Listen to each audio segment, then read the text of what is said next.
Assalamualaikum warahmatullahi wabarakatuh. Waalaikumsalam warahmatullahi wabarakatuh. Alhamdulillahilladzi nahmaduhu wa nasta'inu wa nastaghfiruhu wa na'udzu billahi min syururi anfusina wa min sayyiati a'malina. Yahdihillahu fala mudilla lahu wa may yudlil fala hadiya lahu. Asyhadu an la ilaha illallah wahdahu la syarika lah wa asyhadu anna Muhammadan abduhu wa rasuluhu la nabiyya ba'd. Faqala ta'ala fil Qur'anil Karim, a'udzu billahi minasyaitonir rajim. Bismillahirrahmanirrahim. Ya ayyuhalladzina amanu hal adullukum ala tijaratin tunzikum min azabin alim. Tu'minuna billahi wa rasulihi wa tujahiduna fi sabilillah bi amwalikum wa anfusikum, dzalikum khairul lakum in kuntum ta'lamun. Qala Rasulullah sallallahu alaihi wasallam fi awal waqtiha sadaqallahu al-lazim wa sadaqar rasulul karim. Para pendengar Arafsah channel dakwah dimanapun berada, ucapan yang terbaik ketika kita memulai sesuatu adalah memuji dan bersyukur kehadirat Allah atas limpahan rahmat dan karunia-Nya kepada kita sekalian, sehingga alhamdulillah pada kesempatan yang sangat berbahagia ini kita dipertemukan oleh Allah bukan sesuatu yang kebetulan, tapi ini adalah takdir yang datang dari Allah. Tentu harapan kita mudah-mudahan pertemuan kita termasuk di bulan Ramadan ini, doa kita diijabah, amalan kita dilipat gandakan, dan dosa-dosa kita diampuni oleh Allah Subhanahu wa Ta'ala. Dan harapan yang terakhir adalah kita mendapatkan tempat yang layak di sisi Allah, yakni surganya Allah Subhanahu wa Ta'ala. Kemudian salawat dan taslim senantiasa kita ucapkan, kita kirimkan keharibaan Nabiullah Muhammad sallallahu alaihi wasallam. Dia adalah Nabi yang diutus di dunia sebagai contoh teladan yang patut diteladani dan patut dicontohi. Itulah Muhammad sallallahu alaihi wasallam.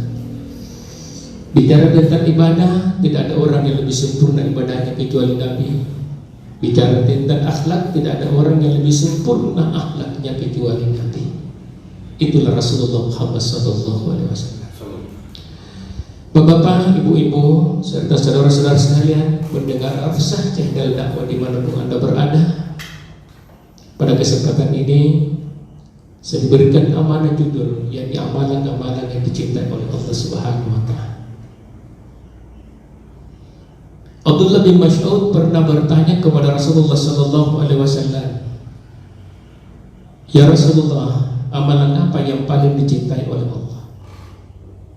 Maka Rasulullah menjawab, amalan yang paling dicintai oleh Allah adalah sholat tepat pada waktunya.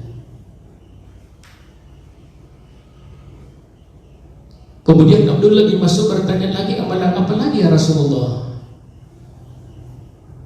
Maka Rasulullah menjawab, adalah berbuat baiklah terhadap kedua orang tua. Kemudian Abdullah bin Mas'ud bertanya lagi, amalan apa lagi ya Rasulullah? Maka Rasulullah menjawab, jihadu fi sabilillah. Yang pertamanya barang jawaban Rasulullah SAW adalah sholat tepat pada waktunya. Sebagaimana Rasulullah SAW bersabda dalam sebuah hadis, bahwa salat yang paling bagus adalah salat yang dikerjakan di awal waktunya.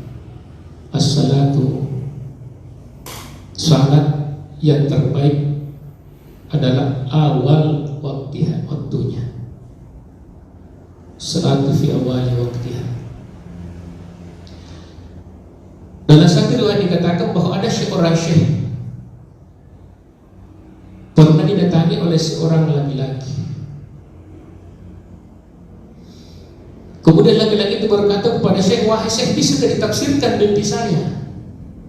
Maka syekh itu menjawab, apa mimpimu?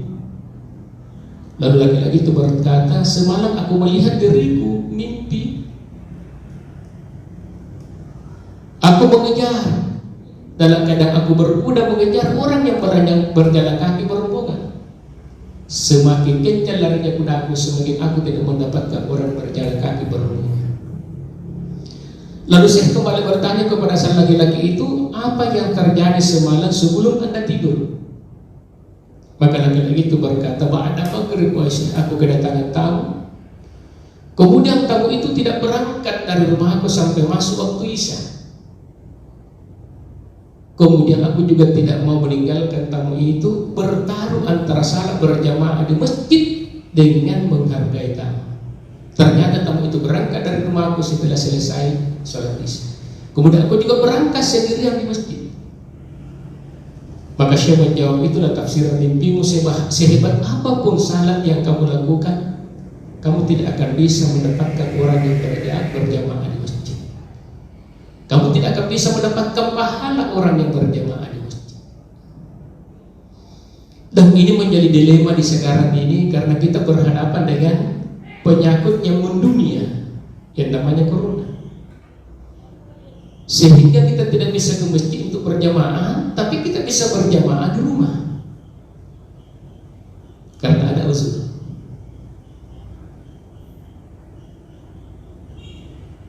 Oleh karena itu jemaah dimuliakan oleh Allah Subhanahu wa taala, dari riwayat ini menggambarkan bahwa betapa hebatnya amalan-amalan itu, termasuk amalan berjamaah. Yang kedua adalah berbuat baik terhadap kedua orang tua. Abu Hurairah pernah berkata, ada seorang laki-laki datang kepada Rasulullah SAW. Kemudian laki-laki itu bertanya kepada Rasulullah, ya Rasulullah, manusia siapa yang paling berhak aku tempati berbuat baik di dunia? Maka Rasulullah menjawab, ummuka. Siapa lagi Rasulullah? Ummuka. Siapa lagi Rasulullah? Ummuka. Dan siapa lagi Rasulullah? Abuka. 3 kali keluar di mulut Nabi, ibumu, ibumu, ibumu. Kemudian 1 kali keluar adalah Allah. Apa bisa kita ambil hikmah dari sini? Ternyata ibu diucapkan 3 kali karena 3 kali ibu mengalami kesusahan dalam hal melahirkan anak. Susah di awal pada saat dikandungkan anak itu. Susah yang kedua adalah pada saat dilahirkan, bertaruh antara mati dengan hidup. Dan susah yang ketiga pada saat menyusuinya. Dan ketiga-tiganya ini tidak bisa dilakukan oleh seorang bapak, mengandung, melahirkan, menyusui. Tapi ada pekerjaan yang mungkin kita katakan orang tua lah bapak yang memberikan biaya dalam rumah tangga, boleh juga ibu memberikan biaya rumah tangga dalam rumah tangga. Sebenarnya mengatakan, mengucapkan 3 kali. Sampai mengatakan al-jannatu tahta aqdamil ummahat, surga itu di bawah telapak kaki seorang ibu. Artinya apa? Keridhaan Allah tergantung dari derajat ibu.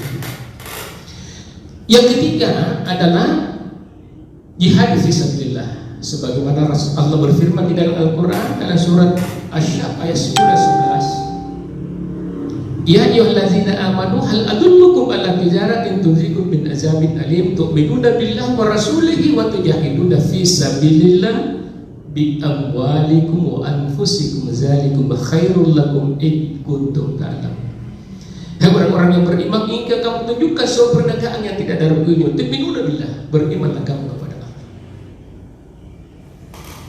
Wa rasulihi, dan berimanlah kamu kepada rasulnya. Wa tujahiduna fi sabilillah, dan berjuanglah kamu di jalan Allah. Bi amwalikum, sekalipun itu dengan hartamu, wa anfusikum, sekalipun itu dengan jiwamu. Zalikum khairul lakum in kuntum ta'lamun. Sesungguhnya itu yang terbaik sekiranya kamu tahu apa maksud Allah berkata. Artinya apa yang jemaah dimuliakan oleh Allah Subhanahu wa taala, jihad jangan selalu dipahami bahwa mengangkat pedang melawan orang kafir. Tapi jihad juga bisa dipahami dengan mengeluarkan harta. Apalagi dalam kondisi seperti sekarang ini. Banyak saudara-saudara kita yang tidak mendapatkan pekerjaan. Banyak saudara kita yang di PHK. Banyak saudara kita yang tidak bisa bekerja. saatnya lah sekarang kita, dan bagi orang yang punya harta untuk dikeluarkan. Saya kira ini awal pengantar daripada ceramah di Al-Sah Channel Dakwah. Mudah-mudahan sebentar berkembang setelah ada pertanyaan-pertanyaan dari jemaah atau dari pendengar Al-Sah Channel Dakwah. Terima kasih, dan saya serahkan kepada moderator.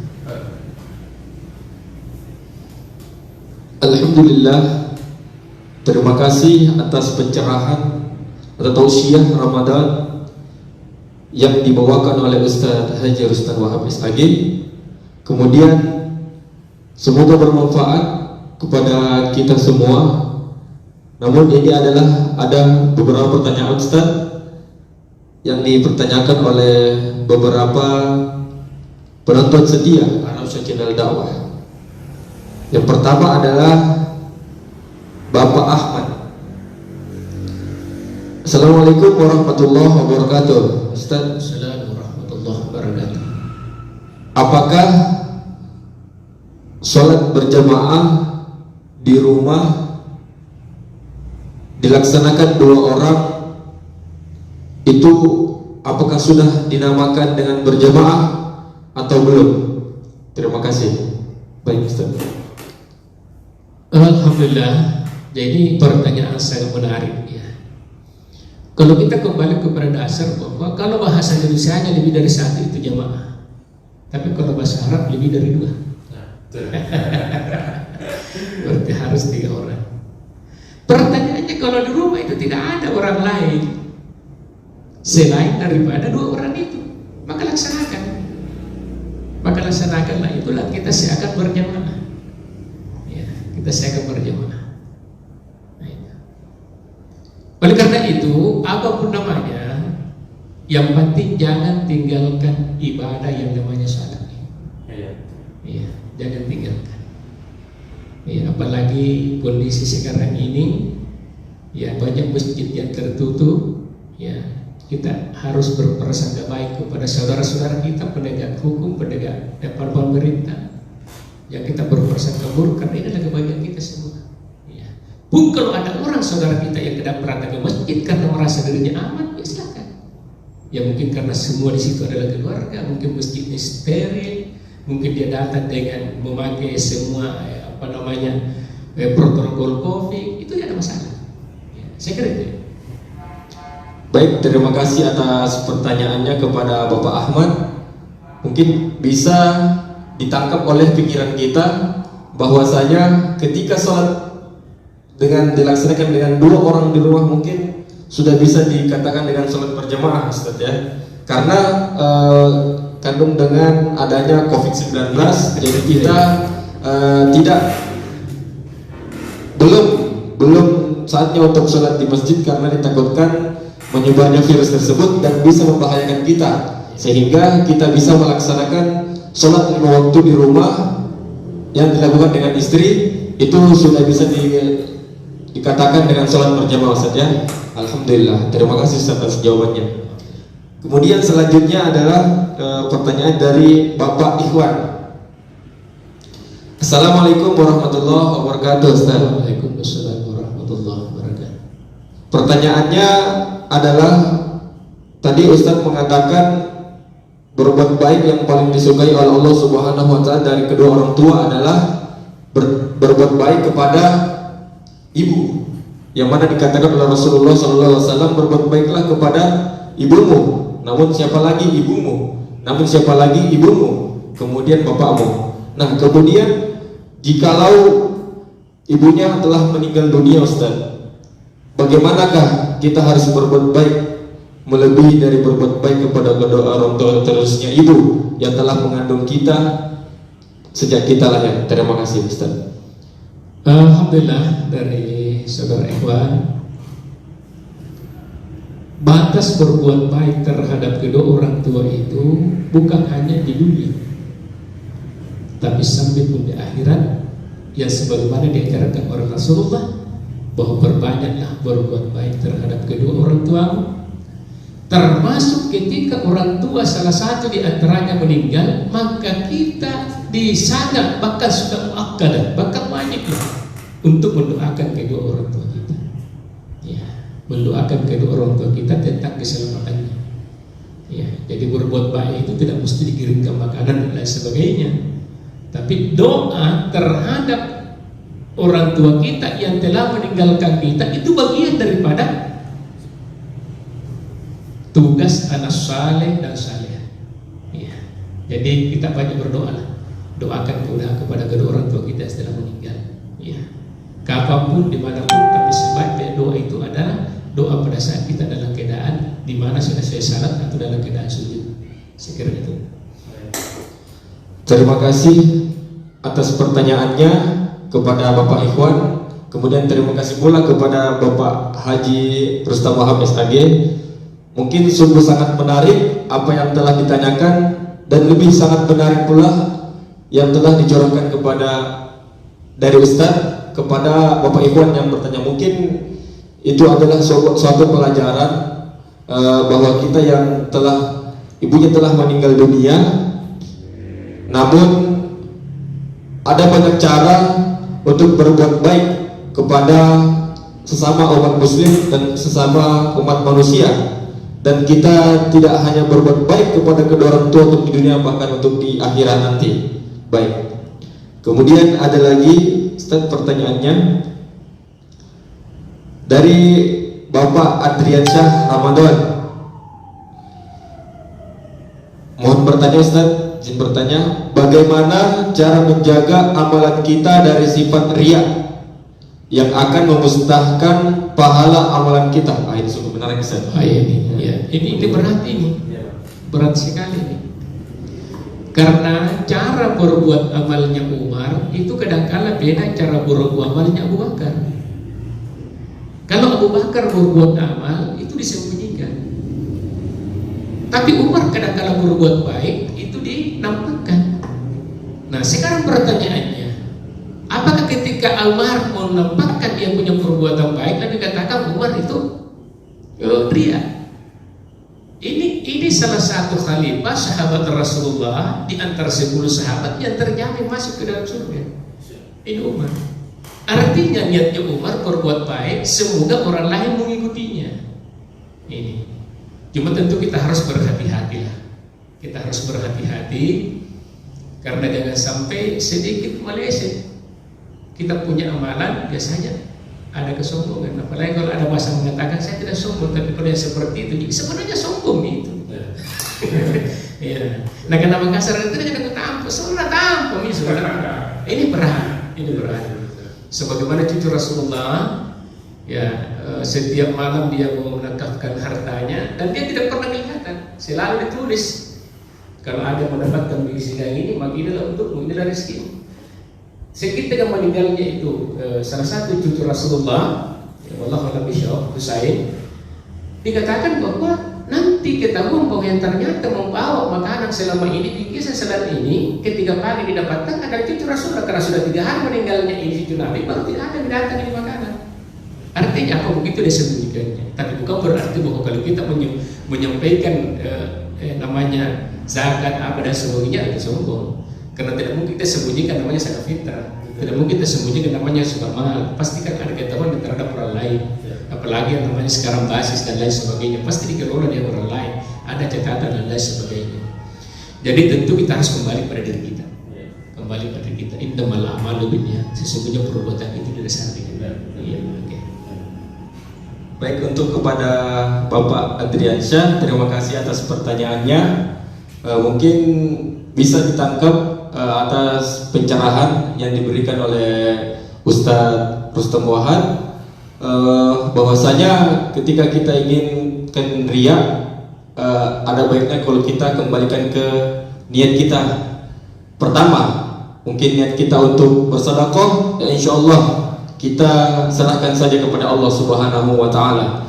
Bahkan ketika kita ingin memberi sesuatu, ketika tangan kita memberi, maka tangan kiri tidak perlu mengetahuinya. Ini adalah simbol untuk bersedekah. Ketika tangan kanan kita yang memberi, bahwasanya tangan kiri kita ini tidak perlu mengetahui bahwa tangan kanan kita sedang bersedekah atau sedang memberi sesuatu, Ustaz, ya. Nah, sehingga untuk bisa terlindung dari riya.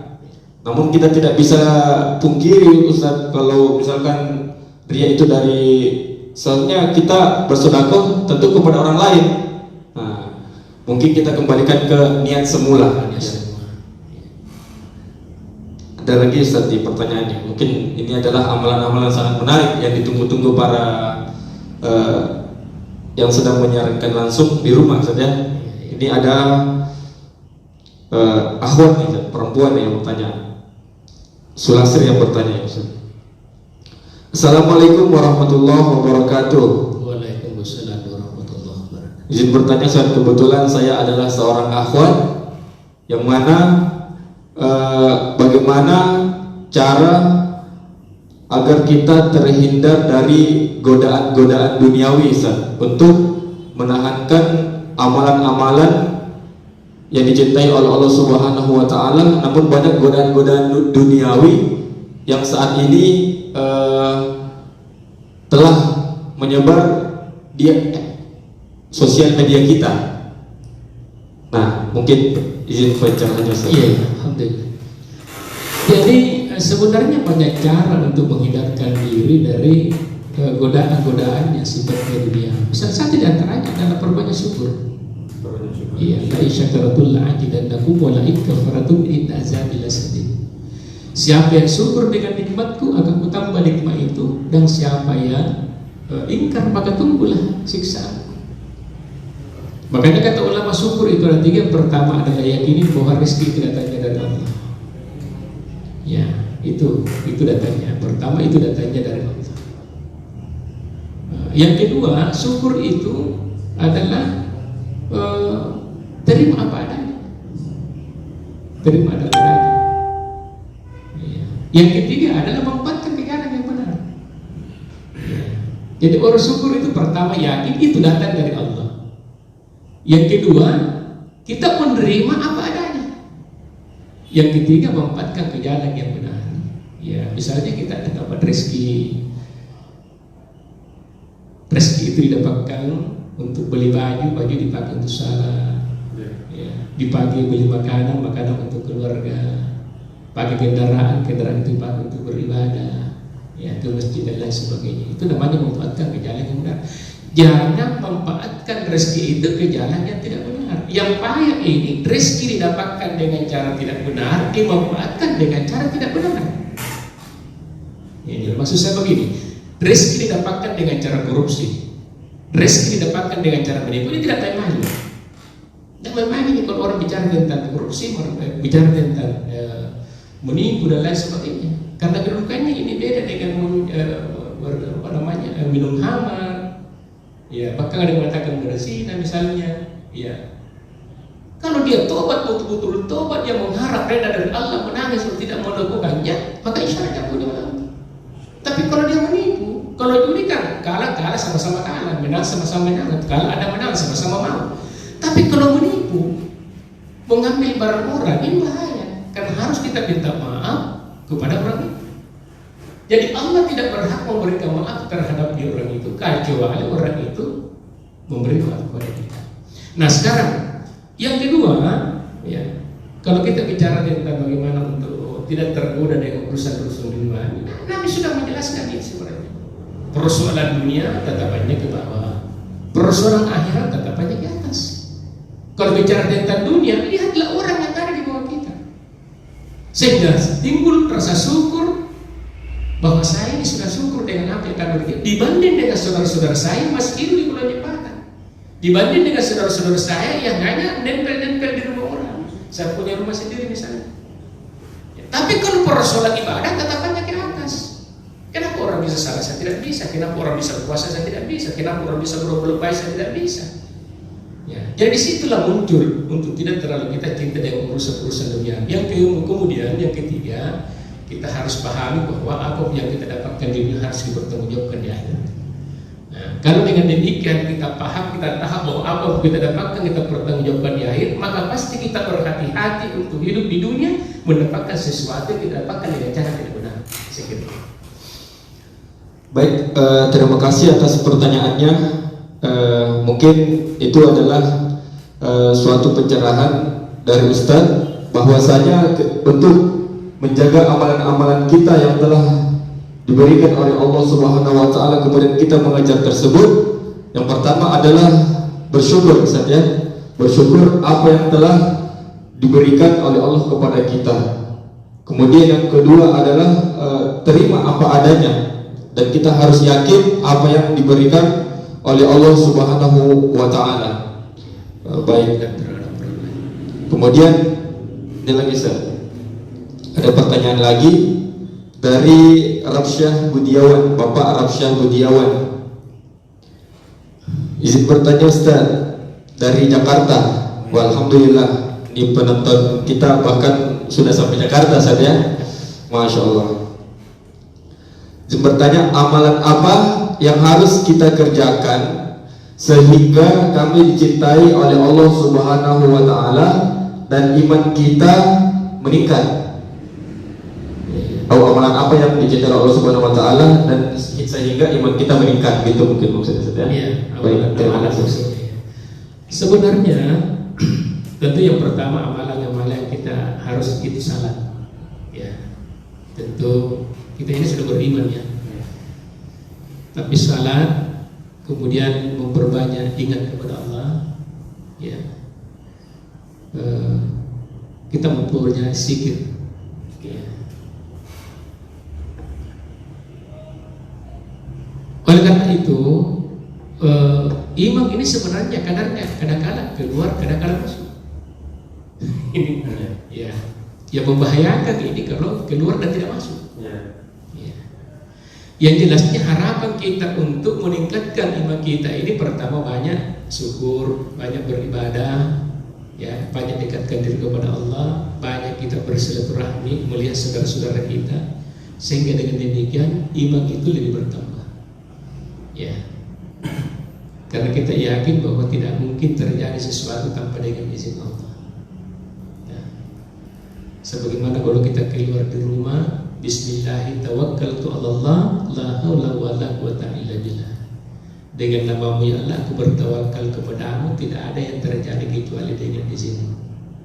Yang kedua, pada saat kita takbir kemudian doa kita salah satu di antaranya selain Allah memba'id baina, ada di situ Allahu Akbar.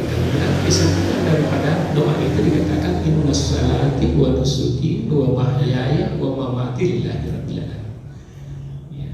Sesungguhnya salatku, ibadahku, hidup dan matiku hanya kepada Allah. Itu yang bisa menambah iman, kadar iman kita. Ya. Kuncinya perbanyak dekatkan diri kepada Allah Subhanahu wa taala dalam bentuk apapun juga.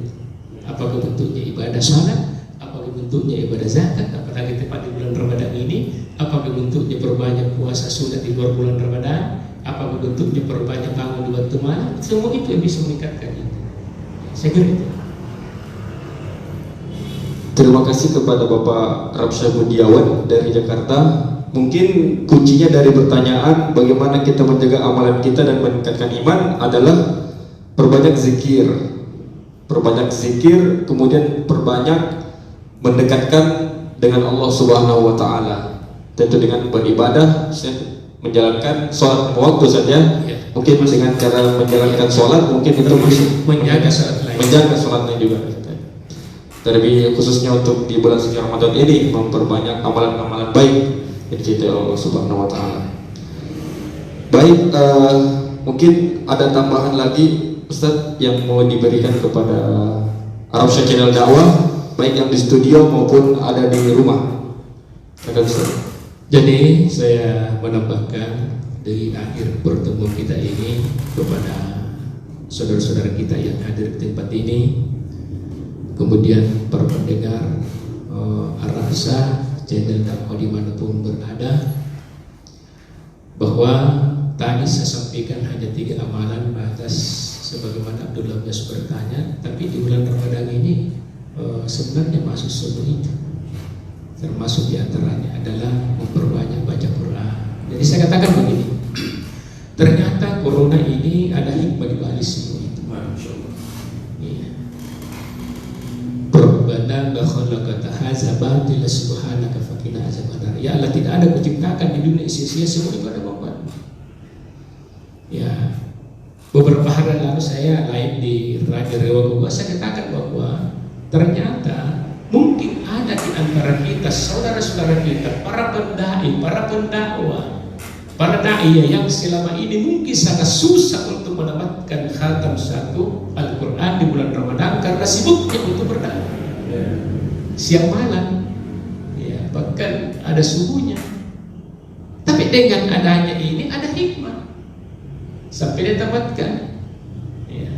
Yang kedua, mungkin selama ini kita sibuk di luar untuk dakwah sehingga susah untuk bertemu dengan keluarga, maka bersama, ya, dibantu sore misalnya karena sore-sore kita keluar bawa acara buka puasa dan lain sebagainya. Taruhnya juga dengan demikian. Sekarang kita bisa taruh bersama dengan keluarga. Itu amalan juga di bulan Ramadan yang sangat ditambahkan. Oleh karena itu,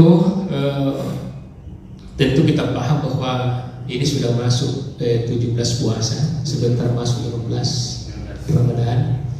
Harapan kita sebagai dai dan seluruh masyarakat yang ada di Indonesia ini, di dunia ini, mudah-mudahan penyakit corona ini cepat berakhir dan kita dipertemukan oleh Allah di masjid-masjid Allah, kita ramaikan kembali masjid Allah. Amin. Yang kedua, tentu harapan saya kepada saudara-saudara kita yang tergabung di Arabsah Channel Dakwah, ya, apalagi bernaung juga di bawah travel ini, mudah-mudahan kita diberikan kesehatan oleh Allah. Amin.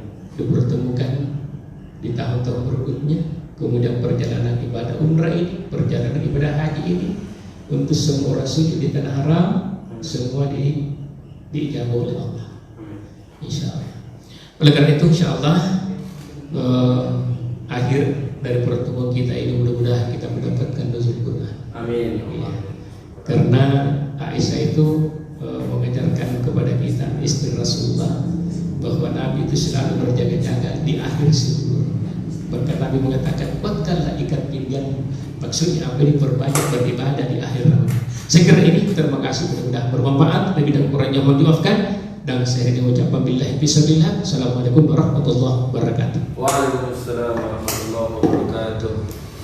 Baik, pada Arusha Channel Dakwah yang berada di studio maupun yang berada di rumah, alhamdulillah Al-Ustaz Haji Rustam Wahab SAG sudah memaparkan tausiah Ramadan yang dilaksanakan pada sore hari ini, yang mana kunci dari tausiah pada sore hari ini adalah, yang pertama adalah sholat tepat waktu.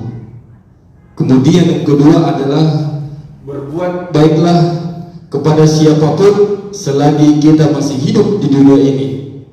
Ketika kedua orang tua kita masih hidup, maka berbuat baiklah kepada kedua orang tua kita terdahulu, namun berbuat baik kepada orang lain. Kemudian yang ketiga adalah berjihad di jalan Allah Subhanahu wa ta'ala. Baik, itu saja yang bisa disampaikan pada sore hari ini. Semoga kita bisa dapat berkumpul kembali di Arusha Channel Dakwah yang mana dilaksanakan para hadirin yang berada di rumah maupun yang ada di studio untuk menyaksikan Arusha Channel Dakwah setiap sore pukul 16.20 sampai selesai. Kemudian untuk menutup, marilah kita berdoa untuk mengakhiri acara ini. Waktu dan tempat kami persilakan. A'udzubillahi minasyaitonir rajim. Bismillahirrahmanirrahim. Allahumma shalli ala Muhammad wa ala ali Muhammad kama shallaita ala Ibrahim wa ala Ibrahim. Wa barik ala Muhammad wa ala ali Muhammad kama barakta ala Ibrahim wa ala Ibrahim innaka Hamidum Majid. Allahumma iyyaka na'budu wa iyyaka nasta'in ihdinas siratal mustaqim. Shiratal ladzina an'amta 'alaihim ghairil maghdubi 'alaihim waladdallin. Allahumma antas salam wa minkas salam tabarakta ya jalali wal ikram. Allahumma inna nas'aluka ridhaka wal jannah wa na'udzubika min syahhatika wan nar. Allahumma ya Allah, ampunilah segala dosa-dosa kami, dosa kepada Engkau ya Allah, dan dosa kepada kedua orang tua kami. Allahumma ya Allah, terimalah segala amal-amal kami di bulan Ramadan ini. Allahumma la sekiranya amalan ini, puasa saya di bulan Ramadan ini ada cacatnya ya Allah, maka sempurnakan ya Allah, maka sempurnakan ya Allah. Allahumma ya Allah, berikanlah kami kekuatan untuk menghadapi segala cobaan, karena Engkau akan pernah berkata, innallaha ma'asy-syabiriin, Allah bersama dengan orang-orang yang sabar. Allahumma ya Allah, aku rindu salat di masjid-Mu, aku rindu bersilaturahmi dengan hamba-hamba-Mu. Angkatlah penyakitmu ini ya Allah. Allahumma sekiranya penyakitmu ini adalah penyakit yang kuturunkan karena ujian keimanan, sekiranya penyakit yang kuturunkan ini adalah penyakit teguran, maka cukuplah sampai di sini ya Allah. Aku takut jangan sampai hamba-Mu lupa kepada masjid-Mu. Aku takut jangan sampai hamba-Mu tidak mau lagi bersilaturahmi. Allahumma ya Allah, terkhusus pada pendengar channel dakwah atau rasa channel dakwah dimanapun Anda berada, tentu harapan kami, terimalah segala ibadahnya, ampunilah segala dosa-dosanya, ijabahlah segala doa-doanya ya Allah. Karena Engkau tahu ya Allah, tidak ada hamba-Mu yang melebihi daripada kekuatan dan kekuasaan. Akulah hamba-Mu yang lemah, akulah hamba-Mu yang tidak punya apa-apa terkecuali dengan Engkau ya Allah. Allahumma ya Allah, ampuni segala dosa-dosa kami ya Allah, baik yang saya sengaja maupun yang saya tidak sengaja ya Allah. Allahumma ya Allah, terimalah segala ibadah-ibadah kami ya Allah, terimalah segala amalan-amalan kami ya Allah, dan kumpulkan kami di hadapan-Mu di dalam surga-Mu kepada sebuah hamba-Mu yang cinta kepada Nabi-Mu ya Allah, dan taat kepada Engkau ya Allah. Allahumma rabbana atina fid dunya hasanah wa fil akhirati hasanah wa qina azabannar. Subhana rabbika rabbil izzati amma yasifun, salamun alal mursalin, walhamdulillahi rabbil alamin. Assalamualaikum warahmatullahi wabarakatuh. Waalaikumsalam warahmatullahi wabarakatuh. Baik, alhamdulillah kita bisa menyelesaikan pada kesempatan kali ini. Untuk himbauan kepada seluruh Arabsyah channel dakwah yang berada di studio maupun yang ada di rumah, jangan lupa saksikan Arabsyah channel dakwah yang live di Facebook pada pukul 16.20, dan jangan lupa ingat subscribe di channel YouTube kami Arabsyah channel dakwah.